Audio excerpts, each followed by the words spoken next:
We miss college football. Milrose stands in. He throws into the end zone. He caught it. It's caught by Isaiah Bond in the corner of the end zone. Touchdown, Alabama. We can't wait for the 2024 season. Hands it off to Edwards, who will bounce it outside. Got him at 40. Got him at 30. Donovan Edwards is in the clear. His second touchdown run of the ball game. This time from 46 yards. And Michigan has taken a 13-3 lead on the second touchdown of the night from the man who was not tripping. And we're counting down the days to kick off. Are we there yet? No. Are we there yet? I said no. Are we there yet? What's wrong with your ears? Here is your college football fix, only on the Zach Gelb Show.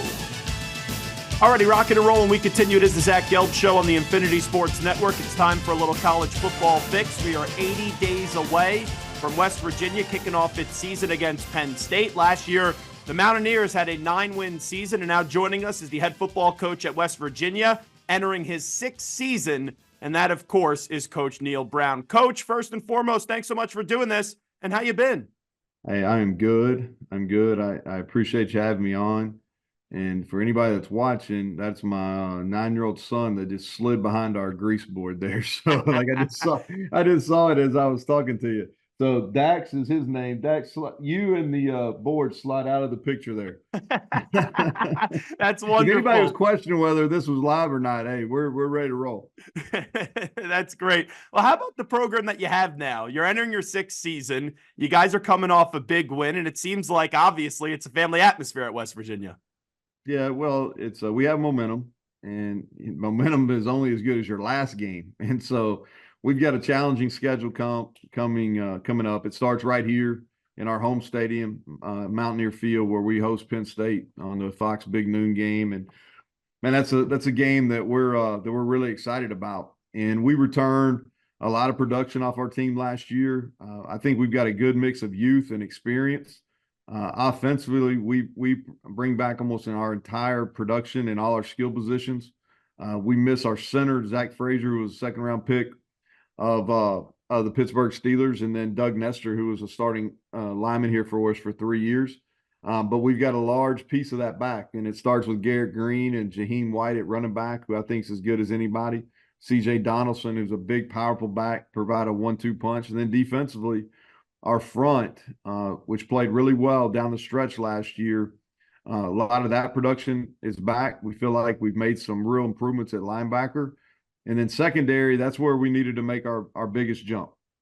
And our secondary, and then improving a couple of our special teams is where we need to make a jump to be able to go from a 9-win to a 10, 11-team win, and a team that can get to Dallas for our playoff, or for our championship and into the playoff. You talk about all the guys that you return, and we'll get into more detail about them in a bit. But now there's expectations. Now, I don't want to say you guys didn't have a belief, but you have something tangible to hold on to with the 9-win season. How are you guys last year able to block out all the noise, right?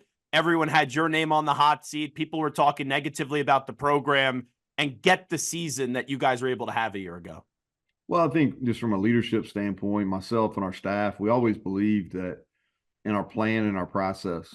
And there were some things that occurred that are out of our control, that maybe where it took a year and a half longer than maybe we anticipated getting it turned.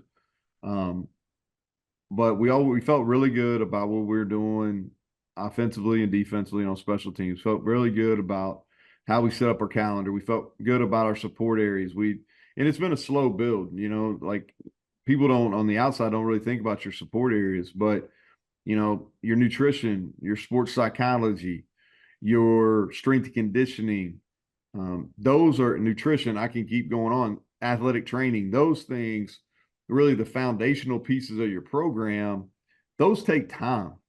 And they weren't here when we first got here. We've built them up where we feel like they're a real big strength of ours now. We've gone all in on technology and sports science, and that's something that I think sets us apart. It's a difference maker for us in recruiting and retaining. And so it just takes time. And so we felt good about what we had. We always talk about from a facility standpoint, support staff, going into last year is really when we felt like, all right, this is what we have in place gives us an opportunity. And then we've slowly been building through the high school ranks, and our talent's good enough. And so we had a lot of confidence, and we knew we had a few players that people didn't know about, Garrett Green, Jaheim White, that were really good players. They just hadn't had an opportunity to show it yet. And your quarterback, Garrett Green, had 29 total touchdowns a year ago, as Coach Neal Brown is here with us. Dual threat guy, could kill you on the ground, can kill you through the air. Just for people that haven't seen him, and now maybe they'll get a better understanding of who he is this year with some expectations with your program, just what can people expect out of your quarterback? Well, there's not going to be anybody in the country that's more fun to watch. He's entertaining. He's capable of a big play every time he touches it. He's got elite speed for the position. He's not as big as some other people, but he's big enough. He's really got lower body strength, which enables him to break tackles and run away from people. He extends plays. He throws the ball down the field extremely well. I think he led college football in explosive passes last year. But he's really intelligent. And what our big push for him during the offseason is really getting him where he's more efficient on short and intermediate throws. And those really come into effect down in the red zone and on third down and medium and third down and long. And so we feel like if he can go from a 53% passer to a 60 to 63% passer, then he's got a chance to be as productive as any quarterback in the country this year.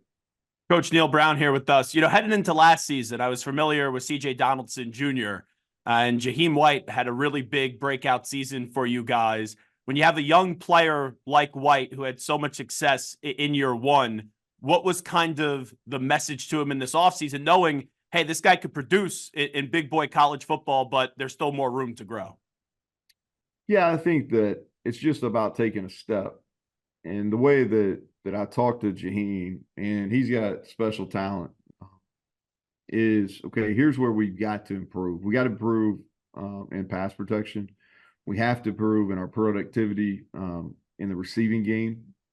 And now our expectations of you are much higher than they were as a true freshman. But when I talked to him, I asked him, I'm like, okay, if you had the exact same production, which he was in that 700, 800 yard range, I believe. So if we fast forwarded and all of a sudden it's December and that's the yardage you have, are you going to be pleased? And the answer, of course, is no. He wants more. Okay, so if you want to be more productive, then you have to put in more work. And that's the real challenge for him, is the offseason, the winter, the summer, is putting in the real work where he can do that. You were very confident heading into last year, Coach Neal Brown, and a few of the things you said at Big 12 Media Days obviously caught some fire.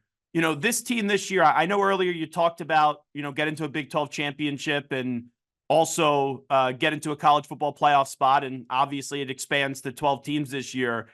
Going into this year, obviously you're going to be confident, but why do you think this team could accomplish all those things that you laid out earlier for us? Well, it's a challenge. Without a question. We've got a great opportunity to really get on the national landscape in week one. I feel strongly off our body of work from last season and who we have returning that we should be a preseason top 25. And the way college football works, you've got to be around that preseason, either in the preseason top 25 or around it to be able to get into some of those discussions. That's just the way it kind of works. And so with our production, and then we play a really challenging schedule. Go Penn State host, opener, Albany, a really good FCS opponent. Then we go to Pitt. Backyard brawl. We play 11 Power 5 opponents, which we're one of the few teams that do that in the country. And so our schedule is as challenging as anybody out there. The Big 12 Conference is extremely competitive.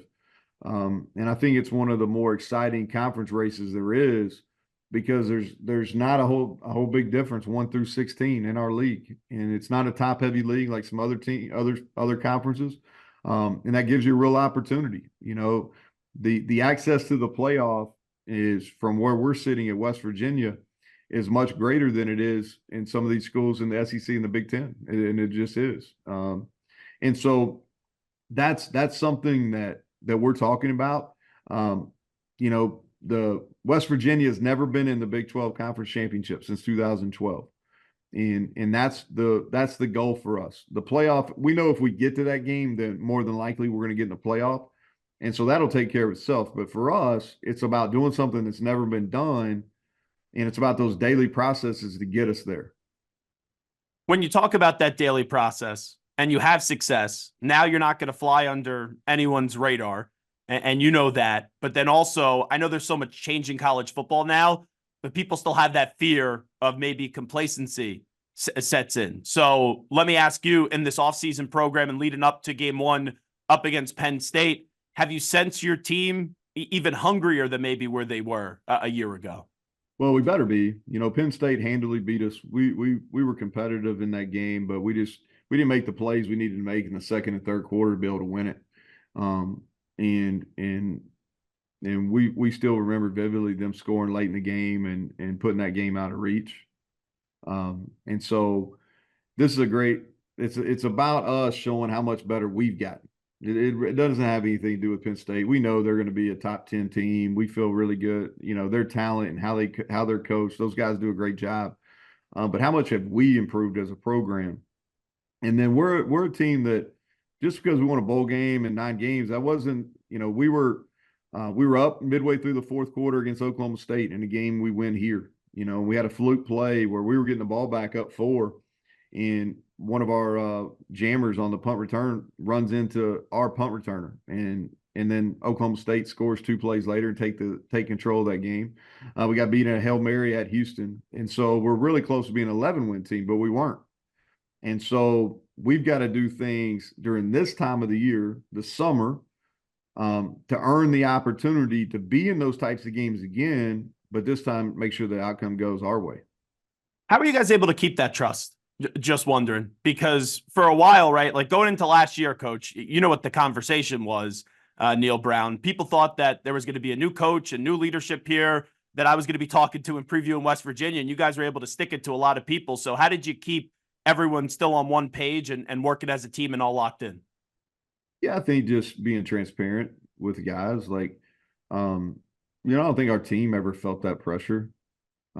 Just because I never, from being in the leader of the entire organization, I never put that on our assistants. Our assistants never put that on our players. You know, I think your attitude and how you conduct business, you know, if you have belief and you explain the why we're doing this and why we have belief, then and you treat people right, then I think you get good results. And so our guys never felt that pressure. It was coming from the outside world.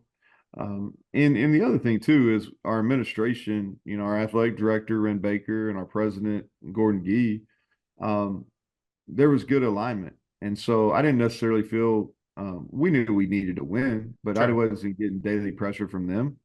And also I knew like we were returning most of our defensive front, which was really productive. We were returning the most starts in the Big 12 on our offensive line. I think we were top 3 in the country offensive line starts coming back. So anytime you're good on both fronts, you got a chance. And that's where the national media really missed. And that's why I think it was lazy, just because college football is won in the trenches. 100%. And we had a bunch of production coming back on both sides of the ball. And that's why I was really comfortable and confident that we were going to play much better. Last thing I'll ask you, when you go into this season, right now, what do you think the biggest strength of your team is, Neal Brown? And then what's the area this offseason where you're like, you talk about improvements where you say, okay, this is the area we improve the most on this football team entering into the season? Well, I think when you start, our strength's got to be running the football.